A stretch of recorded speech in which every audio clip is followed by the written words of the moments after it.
Hello, and welcome everybody to the No Normal Show for Thursday, October 15, 2020, brought to you by Revive Health. This is our weekly deep dive into how hospital and health system marketers can navigate what we are calling the no normal. I am Chris Bevelo, Health Systems Practice Lead at Revive Health and your host for the show. I am joined as always by Chase Kleckner, who is Senior Marketing Manager at Revive Health and our show's producer. Hello, Chase. Hey, Chris. Good to see you as always.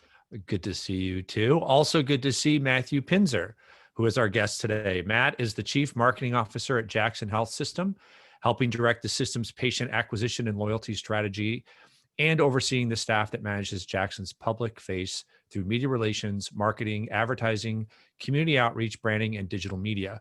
Matt also serves as a senior advisor to Jackson's Chief Executive Officer, helping direct Jackson's strategy and tactics, including the massive financial turnaround that reversed more than $425 million in losses over 5 years into 8 consecutive years of multi-million-dollar surpluses beginning in 2012.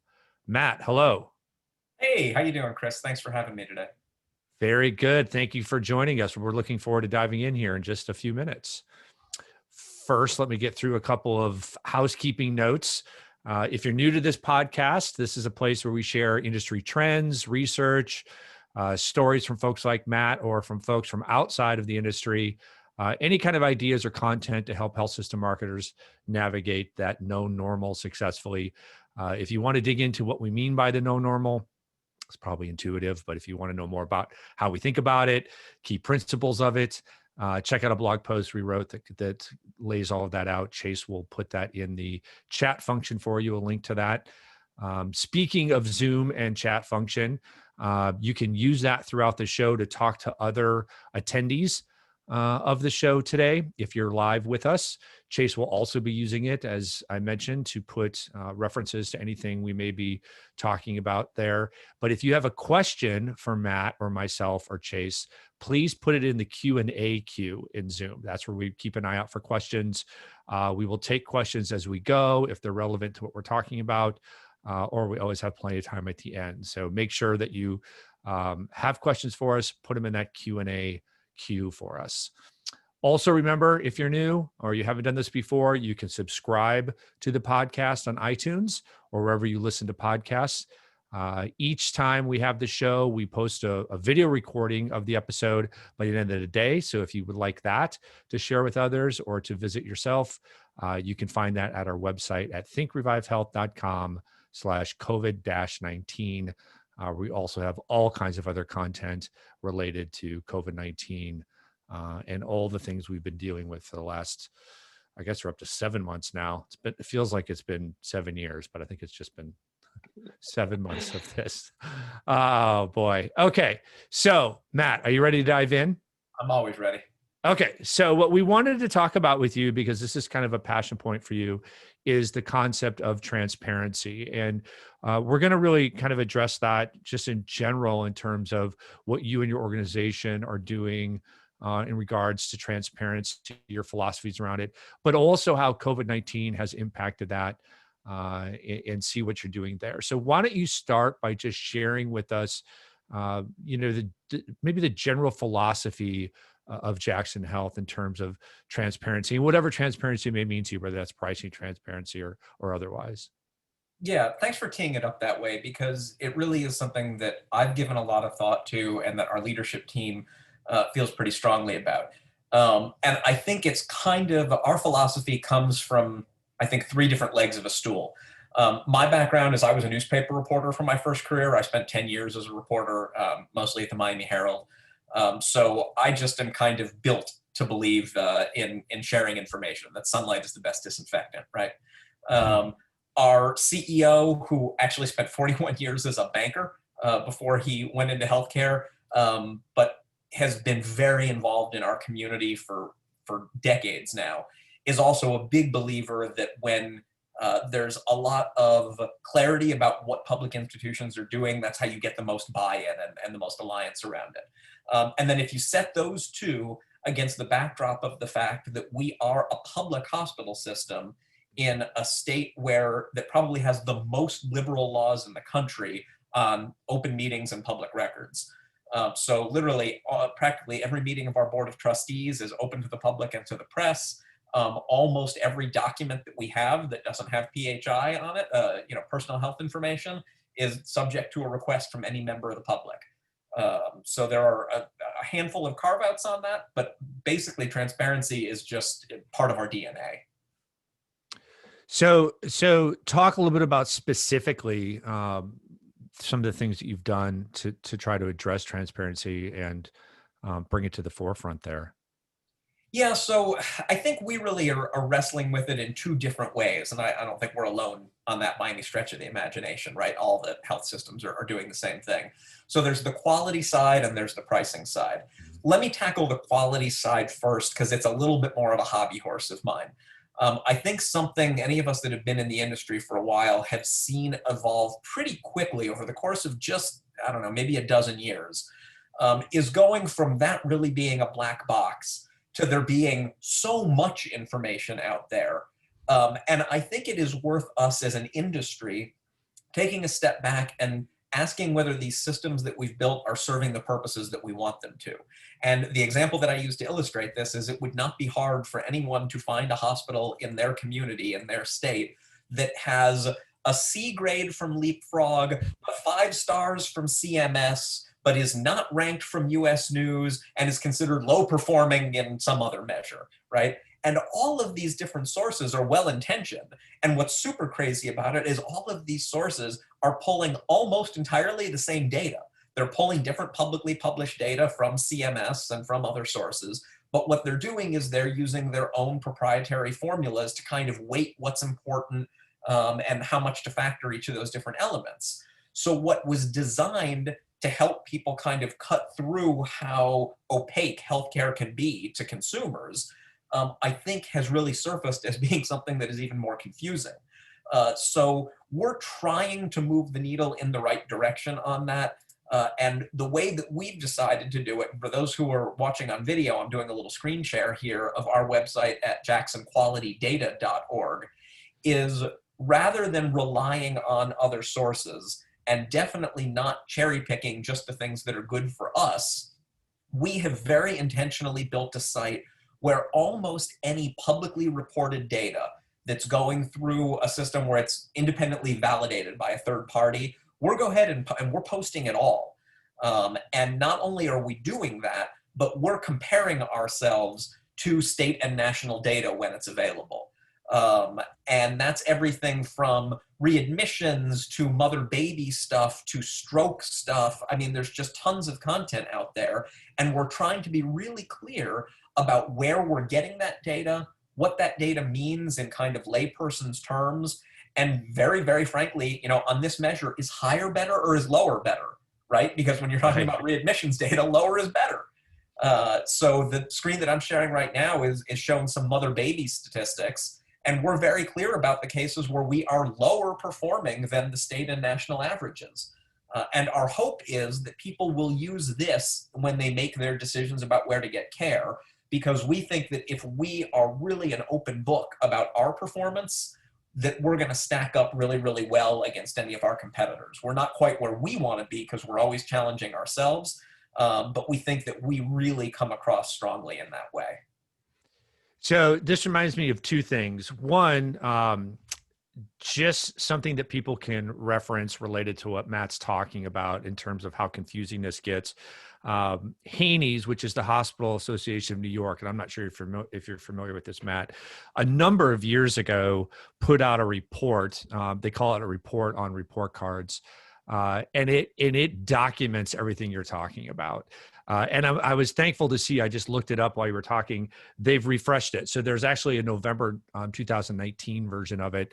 So it's up to date. And it will, if you're not sure of what Matt's talking about, if you're not convinced, which I think pretty much anybody listening to the show is already convinced that this is kind of the Wild West of all that, that report really does a good job of documenting it. The other thing that it reminds me of, Matt, is what Progressive did a number of years ago in terms of auto insurance, right? Which was like, hey, we're going to provide, in terms of pricing anyway, I know you're talking about quality right now, but for them it was, we're going to provide quotes and car insurance quotes from us and our competitors. And they were transparent about it. And I think this is a really important point, because if you went on there, you might find that State Farm or somebody else was cheaper. And they were like, hey, that's great. Like, you shouldn't use us if they're cheaper, right? I have just seen so many health systems struggle with that concept of, we want to have transparency, but only when it makes us look good, which really isn't transparency. How hard was it for you to convince others in the organization, or whoever was behind this initiative, that it's okay for us to show areas that we might not be the strongest in? Yeah, we got lucky that for us, it wasn't that hard. Like I said, our CEO was very committed to this kind of at a bone level, and our board did as well, our board of trustees. And we've been able to use it internally. And let me put this in a little bit of context. When our CEO and I got to the system about 9 years ago now, we came in at a time where, as you said in your introduction, Jackson, which is the largest public hospital system in the country by some measures, and one of the largest academic medical centers, it was bleeding about $80 or $90 million a year. It was functionally insolvent. It continued to exist because it was backed by the full faith and credit of Miami-Dade County. And when I got there, there had been a huge amount of media scrutiny from some of my old friends at the Herald and the local press about, is Jackson going to survive? Is it going to get sold off? Is it just going to get discarded for parts? And one of the questions I used to get all the time my first year is, how can you get the media to stop telling such terrible stories about us? And I said, oh, that's easy. We can stop doing such terrible things, right? So the way that relates to the quality transparency is it gives us a real motivation to improve in the areas where we're not measuring up, where we're not competitive, because it's very hard for somebody who's in one of those service lines to say, I'm being unfairly judged when I've got third-party data out there comparing us to our competition, and we're hoping that our potential patients are thinking about that when they're making their decision. Now, I'll tell you something that complicates this, and I'm sure that among healthcare marketers, I'm sure there are a bunch on this call, this is one of the pain points that we all share when we go out for drinks after a conference, right? Is that because consumers have so much difficulty understanding all of this complex information on readmissions or door to balloon or whatever, the jargon that we use, what do they rely on? Does the facility look fancy? Is the doctor nice to me? What are the Yelp reviews, right? So we can say, hey, consumer, I don't think you should care about that stuff. But American consumers have a funny way of deciding for themselves what's important. So we need to at least give them another dimension that they can look at. Yeah, for sure. And I think some of that holds true for pricing too. And I know you wanted to kind of get to what you're doing in terms of pricing transparency. I do. So this was an idea that I think was getting a lot more discussion probably about 5 years ago than it is today. It's certainly back in the news because we know there are some regulatory issues coming up that are going to push this back to the forefront. But remember, this was a pretty hot part of the discussion around the Affordable Care Act. Right. And there was a lot of really good, I think, journalism going on, again, 4 or 5 years ago, trying to compare prices across hospitals, especially for commodity type services, an X-ray, an MRI, something like that. And we found that there were really only 2 dominant forces for this happening, at least in our market, and I'm pretty sure this was common across the country. Number one was you could find all kinds of tools that would give you averages. Well, averages don't do us a whole lot of good when we all know that the standard deviation on this pricing is huge, right? So you can have a private hospital across the street from mine that may charge 5 or 10 times as much money. So giving an average when the ranges are so big is not terribly useful to a consumer. And then the other thing that happened in the last couple of years is we were all required to publish our charge masters. Now, if there's anybody on this call who has that kind of a nerdy interest and doesn't already know what it is, a charge master is basically like sticker price on a car, except for the fact that the difference between charge master and what people actually pay is way bigger than the difference between sticker price and what people actually pay. So if you find me somebody who is crazy enough to have paid sticker price for a car, I will find you somebody who has paid charge master price, and it will be just as hard to find either one of them. Neither one is terribly valuable for consumers because it doesn't tell you what you're going to pay. So we built out a tool, I think it's about 5 years ago now, that we built out something called CareQuote. What CareQuote does is lets the consumer search on about 200 different services, maybe it's about 250 now, and tell us the exact insurance that they're going to be using. And I'm screen sharing that now for the people on the video. People can also do it by making a phone call. We find most people do it over the web tool. So you put in all your basic information, but then when you put in your insurance information, we're actually taking all the same information that we would use to pre-qualify somebody for a visit. And what that lets us do is get back with the patient. We commit to doing it within, I think, 3 business days. It's usually the next day. And we say, forget averages, forget sticker price. Here is what you are going to have to pay out of pocket when you show up. And here is how much the hospital is going to bill you for our facility services after the fact. Period. End of sentence. Because when we do that inquiry, we know how much of your deductible you've already consumed this year. We know what your co-insurance percentage is. We know all of those things from doing the inquiry, so we can give you that information. The only way that's going to change really is 2 different ways. One is the calendar rolls over from December to January and your deductible resets, in which case, sorry, that's on you.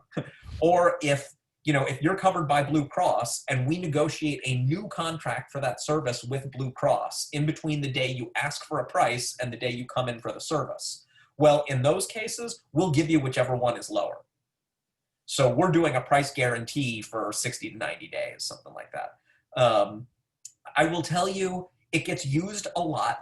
It gets used, at least 3 to 5 times a day, sometimes more during busier times of year. We're seeing really good conversions from it. A lot of people who use that service are coming in for appointments. What we've really started picking apart now, just in the last fiscal year, is how many of those are folks who were planning to come to us anyway, and they're using the tool just because they want to figure out what it's going to cost, and how many are truly using it to comparison shop. I have really looked at this as trying to get the technology ahead of the demand. Most of the services on there, because they're outpatient services, any of my friends from hospitals know we're not making a whole lot of money on that, right? All of that stuff is coming downstream, but I want the proof of concept out there. There are a couple of things that are valuable for us on there. We've got maternity services on there. And because we are one of the southeastern United States destination centers for high-risk maternity and for neonatology, me being able to bring in even just an extra 10 or 20 cases over the course of a quarter or a year can have a real impact on our bottom line. So the key to that is, you did such a good job of setting that up, Matt, but really the idea that pricing in this business, it's even more complicated than the sticker price analogy, because again, that's an inflated, artificial price, but what you pay is what most people care about. So you can always talk about the price of the service. But what's more helpful is to understand, well, what is it really going to cost me in the end? And that is completely dependent on whether or not you have insurance, what insurance you have. And to your point, not just what insurance you have, do you have Aetna or Blue Cross or United, but what is your specific plan? What is your employer's plan? How much have you already paid out of it? I'm telling you, I've been in this business for 20 years. I still get confused. By my own insurance. I won't name who it is, but they have separated out pharmacy from medical in a way that I can't tell what is going to hit my deductible, how or when. I just have to wait to see. I'm because of some stuff that's happened, I've already hit my out of pocket max for the year in one, but I'm still getting bills in the other. And I'm like, wait a second, what is out of pocket max? I thought I hit out of pocket max. Well, not if it's this, right? So getting down that level is super important. Let's talk about to what degree COVID has thrown a wrench in all of this, because obviously there has been confusion since the outset on what is covered, whether it's testing, treatments. We had the Trump administration come out early on, first of all, saying any testing would be covered cost-wise. Then they came out and said, we will cover treatment for the uninsured. There's a lot of reports that say that's really been limited. The impact of that's been limited. It's also limited what it covers. We know that there are long haulers, patients that are dealing with, long-term medical, ongoing medical impact of having COVID, and what, insurers will cover there. There's a question of pre-existing conditions, which of course is a huge political issue right now. And would COVID be considered a pre-existing condition? All of that comes back down to what the heck am I going to pay if this hits me? Can you talk a little bit about how that, and obviously you've dealt with a lot of COVID in terms of Florida and Miami relative to other places in the country. How are you managing in those areas, Matt? Most of what I have heard from that has been anecdotal. I haven't seen yet a really detailed report of how that's been hitting us. I think for us, the biggest challenges ended up being in those ER encounters. Because, in fact, I got a text just a couple weeks ago from a friend of mine who said, our kids had COVID, our doctor said we had to go get tested. This was early enough in the pandemic that you couldn't do it at a remote setting. We had to go to the emergency room. We got tested. Thankfully, both of us were negative. And we got home, and a couple of weeks later, we got a bill for $1,000. And what their insurance company said was, yeah, you didn't have COVID. We cover COVID. You didn't have COVID, so you got to pay for an emergency room visit. Now, I think we gave them the documents they needed to go back, and they did get that zero balanced out. But I think those are the kinds of things that are happening, not because anyone is being greedy, not because anyone is trying to get rich off of COVID, but because this has moved so quickly, and the exact complexity that you're talking about in your plan design on the pharmacy versus the medical and all that is because every company, every hospital system, every payer has 17 different technology systems that they have talking to one another. And some of them are held together with, masking tape and chewing gum. And when you try and throw a wrench into it and move at this kind of speed, things break. And a lot of times the good intentions of doing things quickly have led to some real frustrations when you get down to that individual patient level. I think the good news has been, I haven't heard many stories yet, not even just from our own system, but across the country, of people for whom that became either an impediment to getting care that they needed, right, which is priority number one, or where they couldn't get it resolved relatively easily with their insurance companies. I think everybody really is, including some of these for-profit companies, who I'm usually the first one to rail against being a not-for-profit, but even they, I think, have been trying to find a way to get to yes on these things. Yeah, there's been stories scattered across, media for the duration of this, but it's really hard to tell to what degree they're really representative of something that's happening to many people, or whether it's just an individual. There was a story I remember of a couple going in. This actually drove when I had to get a COVID test, it drove how I paid for it, which was, I'm just paying for it with my credit card. I don't want to deal with insurance, because the story was the husband used his insurance and the wife didn't, or vice versa. And the wife paid like $100 and the husband got a bill for like $5,000 because he had a high deductible because it went through insurance in all kinds of crazy ways. So I think you're right. I think a lot of that is sorting out, but hopefully that is the case. We do have a question that I'm going to throw out to you because I think it's relevant to this. The question is your tool CareQuote compliant with the transparency regulation? In other words, does it show prices for other payers as well?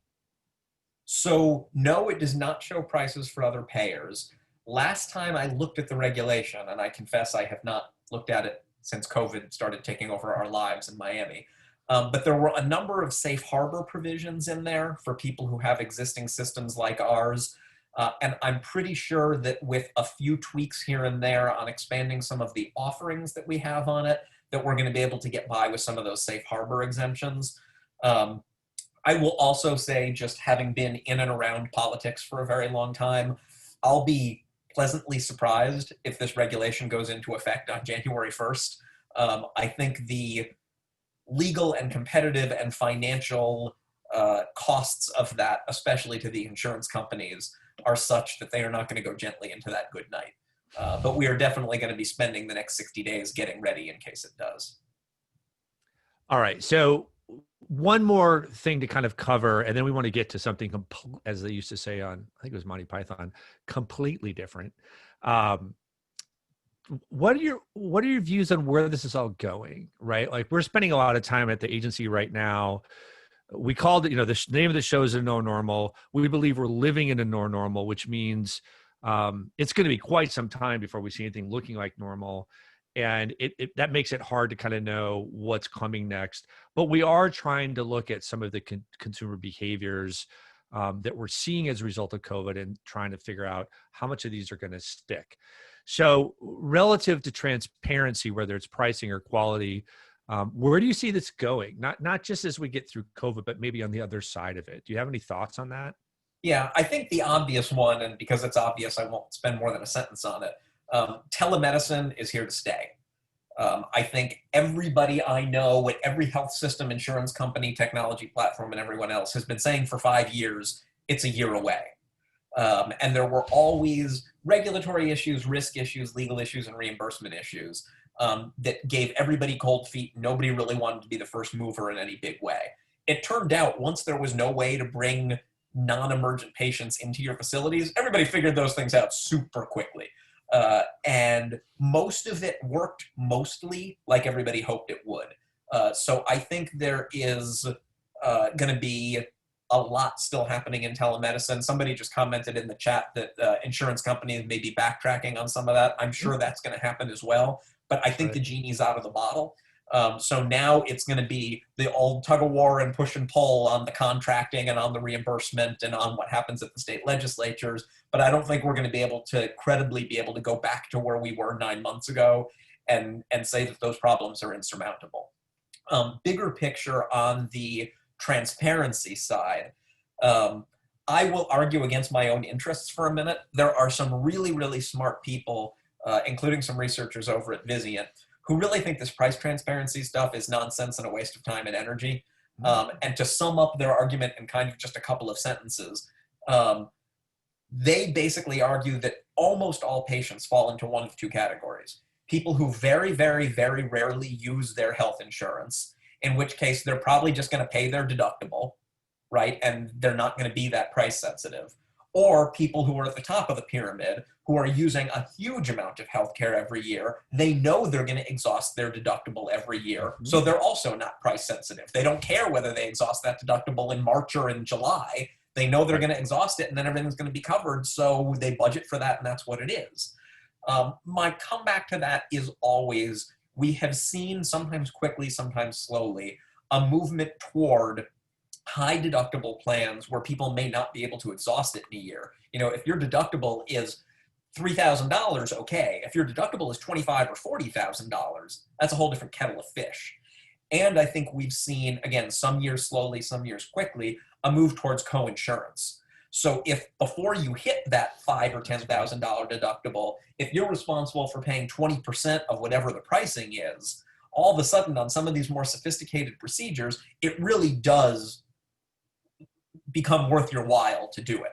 And I think like a lot of these technology things, we'll see it first kind of at the top of the market with people who are very savvy and comfortable with the technology of it, and then it'll trickle down. That's what I really see as the reason I wanted to get ahead of this. Somebody asked about, how can you go back after rolling these things out? And I think that's a really important point that she was talking about, I think, with telemedicine, but I think it's just as true with these transparency measures. And within any given market, it's fun. All of us academic medical centers like to think of ourselves as competing with each other. I love to think that I compete with my friends out at Stanford and, my friends at Penn State and all that. The fact of the matter is 99.99% of my patients, I'm competing with the hospital that's next closest to them, right? So within our market, once one or two of us start making a big deal out of these tools, you're going to become at a competitive disadvantage for not having it. So I don't know how much COVID is going to impact that, except in the way that COVID is going to impact everything, right? So even if 6 months from now, knock on wood, we've all been inoculated, if we still have 5 million new unemployed people, and now their benefits have run out, and now whatever COBRA they've had has run out, and they're just desperate for care, price sensitivity becomes a much bigger deal. Yeah, that's right. And I think that the great example of that is 2008, the Great Recession. I mean, up to that point, at least in my experience in this industry, elasticity in terms of cost and the impact of the economy on healthcare was kind of non-existent. People would talk about healthcare as being immune from economic downturns. And the Great Recession really changed that. And I think in large part because the way that people were covering their healthcare financially in terms of, increased consumer-driven health plans, higher deductibles, that was at a different level. So people were cutting their pills in half. They were skipping routine care because, if it happened 10 years earlier, most of us were in a normal kind of insurance situation where we paid $10 and we had a $500 deductible. Well, boy, in 2009, that was completely different. It was the first time we really saw our industry get smacked because of an economic downturn. And I think that is something that, to your point, we have to watch for here. And again, the more that's true, the more pricing is sensitive to your point. So, well, and I think it's something that as healthcare communicators, we also need to get better. We're really good at telling the stories about what we've researched and developed in our systems. We're really good at telling fun patient stories about somebody who beat the odds or who was saved by some incredible doctor. What we're not really good is at telling kind of at the very human level the impact of these policies. The thing that, again, going back to when the Affordable Care Act was being debated, we spent so much time listening to folks who said, I don't want to have to pay for somebody else's health insurance, to which I would say, you already are. The way that our health system is built, so we are a safety net system, and we go further than a lot of safety nets, which is we do full range of care. I mean, up to your radiation and your surgery and all that kind of stuff, to anyone who has residence in our county. Doesn't matter what your immigration status is, doesn't matter what your employment status is. So we run the full gamut. So if you don't want to pay for Chase's healthcare, right, because you're worried that the couple of pennies that are going to come out of your paycheck to provide him with basic care is something you don't want to pay, well, then Chase is going to cut his pills in half, and Chase is going to delay his care. Chase is going to end up in the emergency room. Chase is not going to have insurance, and therefore is going to get funded out of the supplemental public funding that Jackson gets, which comes out of the taxpayers' pockets. So it's pay me now or pay me later, and it would have cost so much less to insure poor Chase and let him use a full pill and get his preventative care on schedule than it is for us to take care of him when now he needs to have a leg amputated because his diabetes has been completely out of control for 6 months. Chase, come on, man. man. We did a terrible job of telling that story, and Chase suffers for it, man. Yeah. My day just got really poor. Chase is going to walk away bewildered. No, that's all fair. That's a good point. And actually, it's kind of let's use that as a segue, because that was kind of dark and scary. We could spend a lot of time on that, I think, Matt, and enjoy the conversation. But you did want to bring something forward that is completely unrelated to transparency. And I think Chase and I really sat up when you mentioned it because, we've been doing this show or a version of it since the outset of COVID. As everybody knows, 2020, dark times, horrible year. I just this morning thought, like, everybody talks about how bad it's been. And then we think about the election to the end of the year combined with maybe an accelerated wave of COVID because of the flu. Like, the worst could be in front of us. Like, I bleep you not. So let's hope that's not the case. But something that you talked about was kind of a spirit in which you guys approach marketing. At least one of the things you try to bring forward. Why don't you talk about that? And you've got some things to share that I think will at least bring Chase back from his diabetic coma. Hopefully, laughter is the best medicine for Chase. Right, there you go. So like I said, I come from a non-traditional background. I've only worked in healthcare for just shy of 10 years now. I am a big believer that communication is about storytelling. And I never learned, I didn't study marketing in school. I've, taken one marketing class in my entire life. I'm totally unqualified for this job, which means I never learned a lot of the things that you're not supposed to do. And I never learned that you're not supposed to be fun or funny or lighthearted or anything like that when you're talking about healthcare. So on our team at Jackson, one of our core values, we always say, is failure. If we're not failing every once in a while, then we're not being ambitious enough. So when we launched a network of urgent care centers about 5 years ago, we decided we wanted to do a really funny video with that. Everybody's always trying to make stuff go viral. We're no different. And we made a video that the 20 of us in our department thought was really funny, and nobody else did. We were super funny to ourselves. So one of the things that we learned is if we wanted to be funny, we had to outsource funny to people who were funny. I assume that because, again, the people who follow this podcast are super, super smart and engaged, by which I mean they're nerds. They know The Onion, which is America's favorite fake news source. Here in Miami, there is a local version called The Plantain. And we went to the folks over at The Plantain. They had never, it was a very kind of, for fun, informal, a side gig for most of these folks. They had never done any branded content before. And we said, here's what we want to do. We want to work with you guys and create a couple of videos and just have fun with it and see what happens. And they loved the idea. So we said, let's do first a video for our maternity program, and then let's use those same actors and follow them as they become parents to help promote our pediatrics program. So we've released 2 videos already. The third one is coming next week. I'm going to share the first one with you guys, and then I'll share our social handles because I can shamelessly plug my system. And, hopefully everybody will want to come follow and see what we do. So I'm going to mute myself so that you guys hear the audio really well.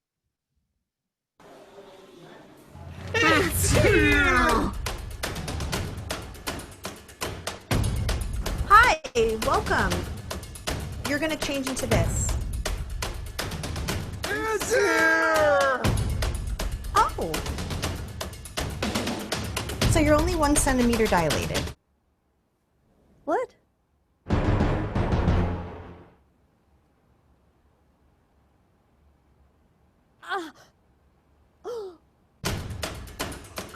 It's not here yet.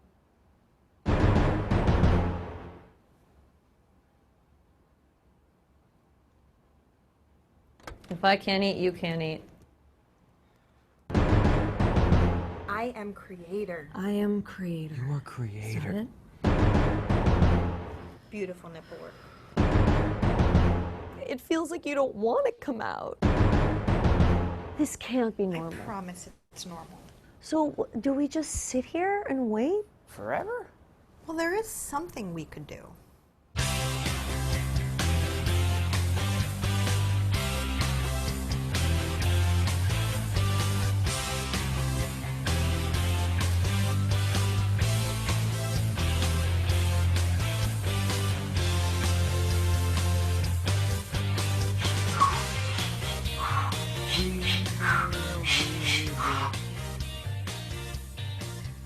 This never happened.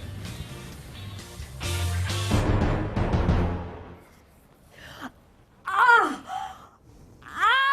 Ow! It's time to push. Shut up! Ah!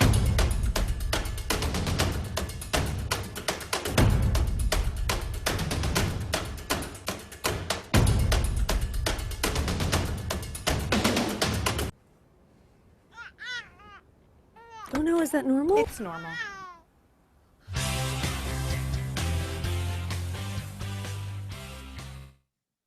So good.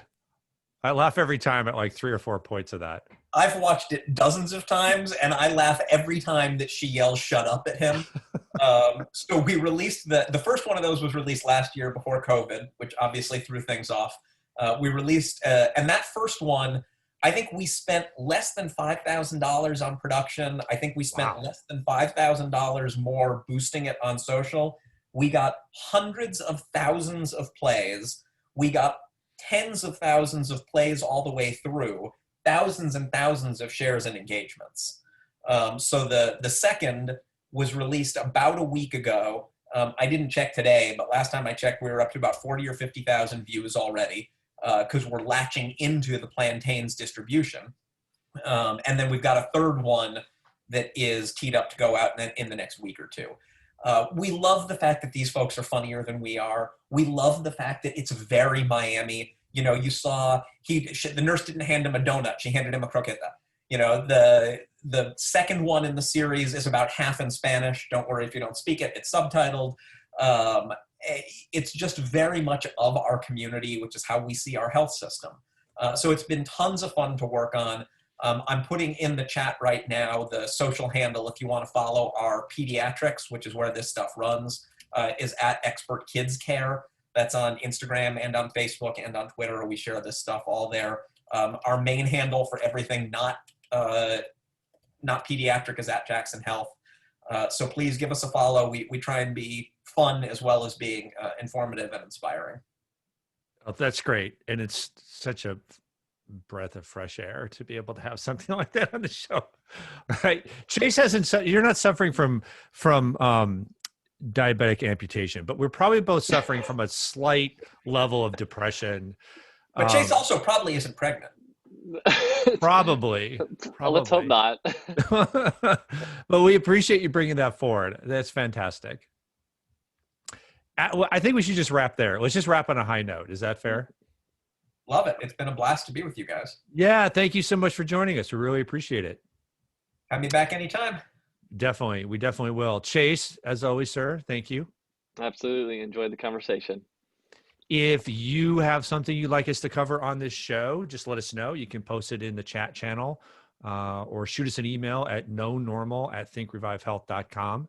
Next week, we're joined by Vic Rice, who is Vice President of Consumerism and Insights at UNC Health. And we'll be discussing their activities in terms of performing in order to maintain their focus on being a consumer-centric brand in the midst of COVID-19. Remember, you can find a recording of this show by the end of today at thinkrevivehealth/COVID, thinkrevivehealth.com/COVID-19. Also check us out at iTunes or wherever you subscribe to podcasts. And until next week, good luck out there in the no normal. Thanks again for joining us.